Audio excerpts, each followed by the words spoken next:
ಅವರಿಗೆ ಮಂದಿಗೆ ನಮಸ್ಕಾರ ರೀ. ನಾನು ನಮ್ಮ ದೋಸ್ತ್ ನಡೆದ ನೋಡ್ರಿ ಗುಲ್ಬರ್ಗಕ್ಕೆ ರೀ.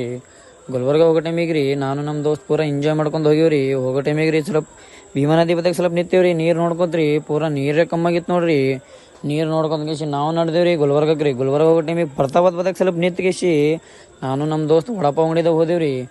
ಏನು ವಡಾಪಾವ್ ಇಲ್ಲಿ ಜಬರ್ದಸ್ತ್ ಮಾಡ್ತಾರ್ರಿ ಪ್ರತಾಪದಾಗ ರೀ. ನಮ್ಮ ದೋಸ್ತರೇ 4-5 ತಿಂದ್ಬಿಟ್ಟಾರಿ ಸಿಗಲತ್ ಕೇಸಿ.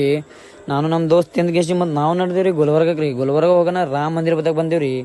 ರಾಮ ಮಂದಿರ ಬದಾಗ ಬರೋಣ 4-5 ಪೊಲೀಸ್ ಅವ್ರು ರಾಮ ಮಂದಿರ ಬದಾಗ ನಿಂತಿರಿ. ನಮ್ಮ ಗಾಡಿ ಸೈಡಿಗೆ ಹಚ್ಚಿವ್ರಿ. ಹಚ್ಚಿಗೆಸಿ ನಾವು ನಡ್ಕೊಂಡು ಹೊಂಟಿದೀವ್ರಿ.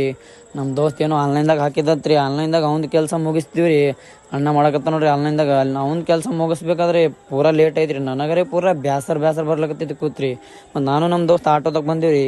ಬರಟೆ ಗಾಡಿ ನಡೆಸಿ ಪೂರಾ ಬ್ಯಾಸರ್ ಬರ್ಲಕತ್ತಿತ್ರಿ. ಆಮೇಲೆ ನನಗೆ ಕೊಟ್ಟರಿ. ಮತ್ತು ನಾವು ಬಂದೇವ್ರಿ ಭೀಮಾ ನದಿಗೆ ರೀ. ಭೀಮಾ ನದಿಗೆ ಇನ್ನೂ ನೀರು ಜಾಸ್ತಿ ಆಗ್ಯಾವ ನೋಡ್ರಿ. ನಾವು ನಡೆದೇವ್ರಿ ಚಿಕನ್ ರೈಸ್ ಅಂಗಡಿದಾಗ ಬಂದೇವ್ರಿ. ನಮ್ಮ ಜೇವರ್ಗಿದಾಗ ರೀ ಚಿಕನ್ ರೈಸ್ ಫುಲ್ ಫೇಮಸ್ ಅಂತ ನೋಡ್ರಿ. ಚಿಕನ್ ರೈಸ್ ತಿಂದ ಕೇಸಿ ಮತ್ತು ನಾವು ಇನ್ನೂ ನಡೆದೇವ್ರಿ ಊರಿಗೆ ರೀ. ಮತ್ತು ಇವತ್ತು ಬ್ಲಾಕ್ ಇಲ್ಲೇ ಎಂಡ್ ಮಾಡ್ತೀವಿ ನೋಡ್ರಿ ನಾನು ನಮ್ಮ ದೋಸ್ತ್ ರೀ.